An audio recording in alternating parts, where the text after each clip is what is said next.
Y bien, estamos ahora con Gino Costa, que hoy día ha hecho una presentación muy interesante ante los representantes de los distintos partidos políticos de un nuevo libro que va a publicar, o que ya está publicado, ¿no es cierto? Sí, de ahí, claro. Acaba de salir. Inseguridad en el Perú, ¿qué hacer? Una propuesta de seguridad ciudadana, digamos, nacional, esta vez precisamente para la campaña nacional, ¿no es cierto? Hoy día lo presentamos en privado a los representantes de los partidos políticos y el día jueves en el Auditorio Interbank lo presentamos a las 6:30 de la tarde al público. Bueno, ¿y qué tal estuvo la reunión en los partidos muy políticos? Bien, una buena representación. Todos los principales partidos estuvieron representados por buenas delegaciones y hubo un buen intercambio de opiniones al respecto. Nosotros esperamos que esto sirva. La idea es que esto contribuya a permitir que quien sea a cargo del gobierno pueda armar un buen plan para encarar los desafíos de la seguridad que hemos identificado nosotros en este trabajo. Bueno, muy rápidamente la parte del diagnóstico. Por ejemplo, todo lo que tiene que ver con narcotráfico, en el Perú pues se decomisa muy poca droga, muy poco insumos químicos. Ha habido un incremento de las hectáreas cultivadas de coca, ha habido un incremento de la producción potencial de cocaína significativa en el Perú. Es más importante que el incremento de las hectáreas de coca, o sea, lo que significa que la productividad en la producción de hoja de coca, de cocaína, ha mejorado bastante. Eso ha llevado a Naciones Unidas a decir que estamos exportando más que Colombia. Porque a pesar de que Colombia produce más, sus niveles de incautación son mucho más altos que los nuestros. Mucho más altos. Es decir, acá la policía no está actuando en buena cuenta. No está actuando como debería. Tampoco estamos incautando insumos químicos. Sí, la comparación con Colombia es realmente alarmante. Claro. En la ECA hemos incautado el 4% de lo que ha incautado Colombia en insumos químicos. Sí, pues. Entonces, lo que está ocurriendo, Jaime, es que las cifras que han salido, que ya no están incluidas en el libro la semana pasada, dan cuenta que en hectáreas cultivadas, el 2010 ya empatamos a Colombia, estamos en 62.000. Nosotros empezamos la década en 40, estamos en 62. Los colombianos empezaron en 163 y están en 62. Y la tendencia para los próximos años es que se crucen las curvas y nosotros tengamos mayor hectárea de hoja de coca y por supuesto más producción de cocaína. Y digamos, el éxito de la estrategia colombiana se basa aquí en incautación de cocaína, incautación de insumos químicos. También hacen erradicación muy fuerte, ¿no es cierto? Erradicación manual y erradicación por fumigación. Por fumigación, ¿no? Yo te diría que ha sido una estrategia integral muy ambiciosa. Ha habido una gran inversión nacional y ha habido una gran cooperación internacional también. Sí, pues han tenido plata de los gringos y equipos de los gringos. Muchísimo.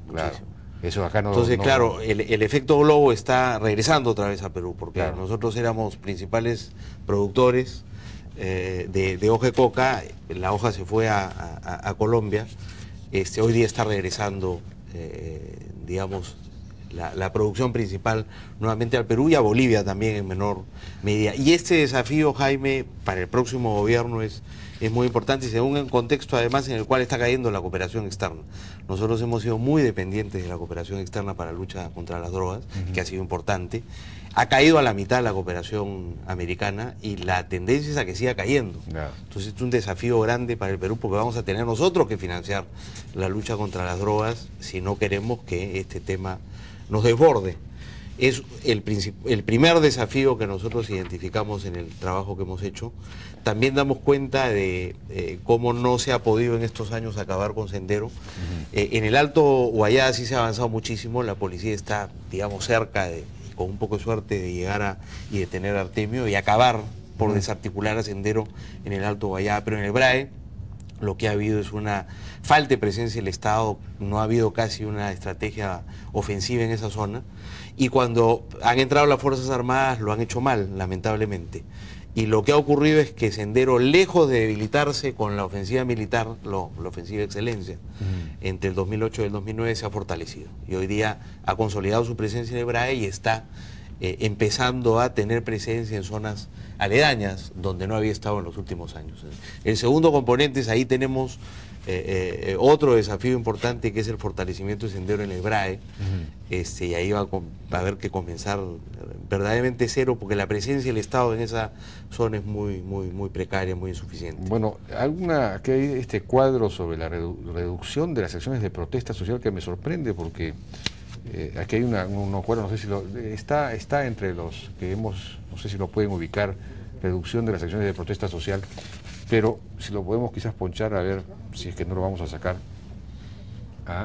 Se ve que entre el 2005 y el 2009, digamos, caen las acciones de protesta social, cuando la información de la Defensoría señala más bien que, ¿no? Ahí está en pantalla precisamente, la información de la Defensoría en cuanto a conflictos sociales, que no es lo mismo que acciones de protesta, es cierto, hay un incremento tremendo en 2008 o 2009, después ya hay una especie de tendencia a bajar un poco.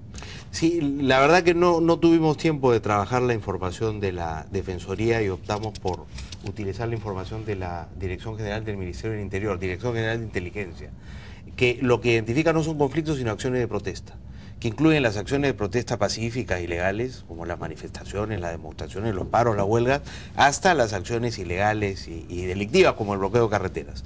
En todas esas categorías ha habido una caída importante entre el primer quinquenio y el segundo quinquenio de la década. Bueno, eso es una buena noticia. Eso es una buena noticia. La impresión que se tenía era la contraria, ¿no? Que se había incrementado. La mala noticia es que esas menores acciones de protesta son cada vez más violentas. O sea, se ha intensificado la violencia. Hay más muertos y hay más heridos. Y en heridos hay más policías heridos que civiles en los últimos 3 o 4 años. O sea que la población está armada.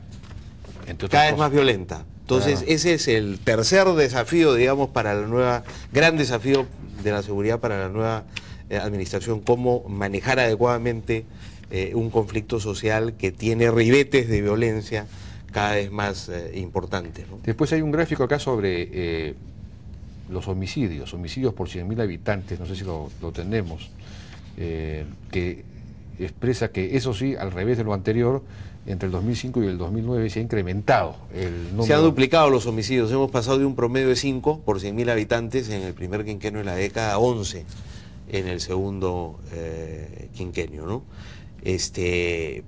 O sea que ahí sí estamos cada vez más violentos, hay una tendencia hacia... Ahora, ese 11, sin embargo, es relativamente bajo en el promedio latinoamericano. Es una tasa baja, sí. Es una tasa baja, es una tasa baja. Adiós, gracias. Nosotros, el promedio para la década en Perú es 8.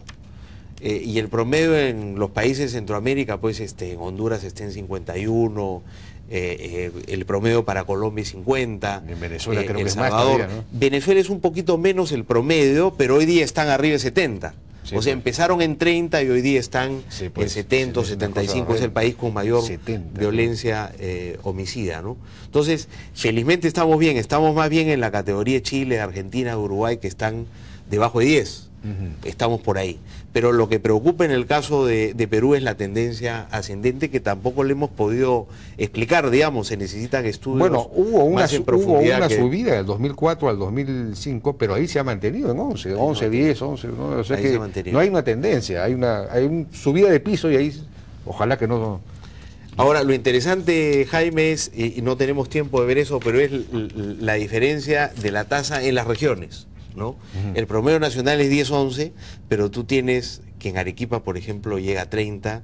En Arequipa, eso es una cosa que me llama la atención. Eso hay que explicarlo. Digamos, aquí la comunidad universitaria académica debería ayudar a responder muchas de esas preguntas. Es una de las cosas que decimos. Un componente ausente en las políticas de seguridad es la participación activa de la comunidad académica en explicar muchos de estos hechos que no pueden ser explicados por policías ni especialistas en seguridad, sino por sociólogos, antropólogos, psicólogos, abogados, en fin.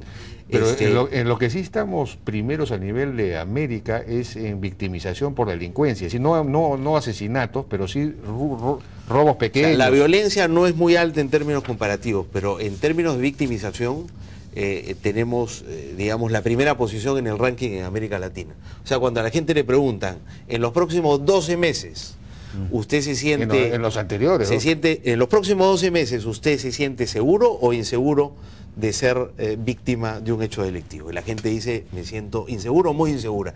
Esos que contestan, me siento inseguro y muy inseguro, en el Perú el año pasado ascendieron a casi 54%. Y eso nos ubica, o sea, el 54% sienten que pueden ser... No, pero la pregunta, digamos, la pregunta más clara es, ¿usted ha sido víctima de un robo, de un delito? Perdón, estamos hablando de percepción de seguridad. Yo estoy hablando de percepción de seguridad. Víctimas de un delito en el último año, el 2010, es arriba de 30%, 31%, que también nos ubica en el primer lugar del ranking. O sea, estamos en el primer del ranking en percepción de inseguridad, o sea, temor, y en victimización, en ambas cosas. Es decir, pequeños robos o robos de ingreso a la casa, robos. Más del 50% de esos hechos delictivos, digamos, son robos al paso. Bueno, ¿y cuál es la propuesta para resolver todo esto? Hombre, nosotros sugerimos ahí un conjunto de acciones en relación con cada una de las amenazas, pero en general lo que yo te diría es que el país necesita un plan o un conjunto de planes, un plan de 5 años para enfrentar el problema del narcotráfico, un plan de 5 años para hacer lo propio con terrorismo, para manejar la protesta social y evitar la violencia, otra estrategia, y finalmente todo el tema de seguridad ciudadana. Hemos venido trabajando sin planes y sin política pública en esta materia. Entonces lo primero es, hay que poner por escrito lo que queremos hacer en los próximos 5 años, cuáles son nuestros objetivos y cómo lo vamos a hacer. Y monitorear ese plan.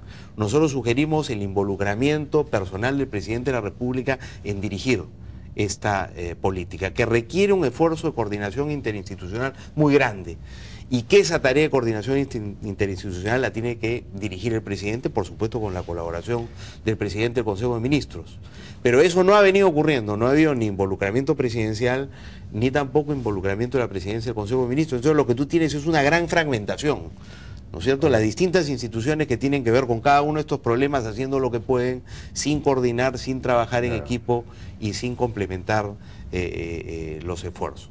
Segundo, yo te diría que hay la necesidad de relanzar el esfuerzo de modernizar las instituciones encargadas de la seguridad y de la justicia, ¿no? Especialmente la Policía Nacional, el propio Ministerio del Interior y el Instituto Nacional Penitenciario, ¿no? Sin entrar al tema de lo que corresponde con la Fiscalía y con el Poder Judicial también. Yo me imagino que ahí el tema de la corrupción es un desafío importante prácticamente en todas las instituciones. Y en el caso de la policía, nosotros insistimos sobre un tema que ya hemos hablado acá, que nosotros no podemos, en este contexto y con estos desafíos, seguir con una policía a medio tiempo como la que tenemos ahora. Claro. Es decir, con policías que trabajan... Parece que haber un consenso, ¿no? De ir pasando... Hombre, yo creo que sí, los candidatos así, algunos candidatos han dicho que este es un tema, otros han callado y simplemente han dicho que van a elevar los sueldos, que van a duplicar los sueldos. Eso está bien, pero si nosotros duplicamos sin cambiar el régimen laboral, estamos perdiendo plata. Claro, así es. Lo que hay que hacer es duplicar, en efecto, o pagarle a los policías lo que hoy están obteniendo por servicios a terceros, a condición de que dejen de trabajar para terceros. Claro. Y que la policía recupere la exclusividad del servicio de sus efectivos. Claro, sí, pues, el servicio policial es un servicio público. Y eso se ha perdido. Y tiene que hacerse pues paulatinamente. Ahora, en el tema del narcotráfico, que es un asunto muy delicado, ahí se requiere particularmente una estrategia muy inteligente, ¿no? Porque puede darse el caso que si realmente el Perú se pone serio en el asunto, estamos viendo que no estamos actuando contra el narcotráfico, ¿no? Si estamos incautando, creo que el 1.5% de los insumos que usa el narcotráfico, estamos incautando el 2 o 3% de la cocaína que sale. O sea que el Estado no le ha declarado la guerra al narcotráfico. En el momento en que le declare la guerra, en que se empiece a actuar en estos órdenes, puede desatarse la violencia, como en México, ¿no? Entonces ese es el problema, ¿no? Entonces, ¿cómo hacer para tener una estrategia que realmente no provoque ese efecto secundario? Bueno, ahí nosotros sugerimos que es necesario una estrategia integral. Hay que actuar sobre la hoja de coca, impedir que siga creciendo. Nosotros sugerimos incluso ampliar la capacidad del CORA. Hoy día hay un equipo para la erradicación de drogas, quizás necesitamos 2. Segundo, hay que actuar sobre los insumos químicos en relación con los cuales no se hace nada. La hoja de coca es, digamos, uno de los insumos, pero hoja de coca sin insumos químicos no produce ni pasta básica ni cocaína. Entonces, fundamental control de los insumos químicos. Se sabe lo que hay que hacer, hay la tecnología, están identificados los métodos y sin embargo nada ocurre. Rafael Rey, candidato a la vicepresidencia por Fuerza 2011, estuvo en la reunión de hoy día y él explicó cómo en su momento en el Ministerio de la Producción ellos identificaron que la mejor salida era comprar un software que estaba perfectamente identificado colombiano. Después de varios estudios, ¿no es cierto?, que eso era 5 millones de dólares en 5 años, se podía pagar y que se podía implementar en 3 meses. Y se le dio la orden a la SUNAT para hacer esto de inmediato. Y la SUNAT optó por convocar, no sé si un concurso público, en fin, la estrategia seguida creo que fue más bien crear un software propio. Bueno, y hasta ahora pasado 3 años tenemos, sin nada. ¿no? La historia de las garitas a la entrada a los valles cocaleros para el control de los insumos químicos es más o menos parecida. Es decir, todavía no hay garitas, ¿no es cierto? De hace 5 años que venimos hablando del tema y los insumos químicos entran a los valles cocaleros como Pedro en su casa, ¿no? Las garitas serán, entonces, como tú dices, no había una garitas decisión... serán para cobrar cupo a los que llevan los insumos químicos, no ese es el problema. Bien, pues ya nos ha ganado el tiempo, lamentablemente nos hemos pasado la hora incluso. Te agradezco muchísimo, Jaime. Bueno, interesante, o sea que hay que leer este libro con propuestas interesantes sobre cómo hacer para resolver estos problemas que son sumamente complicados y que hay que manejarlos muy bien. Muchas gracias, señor. Muchas gracias.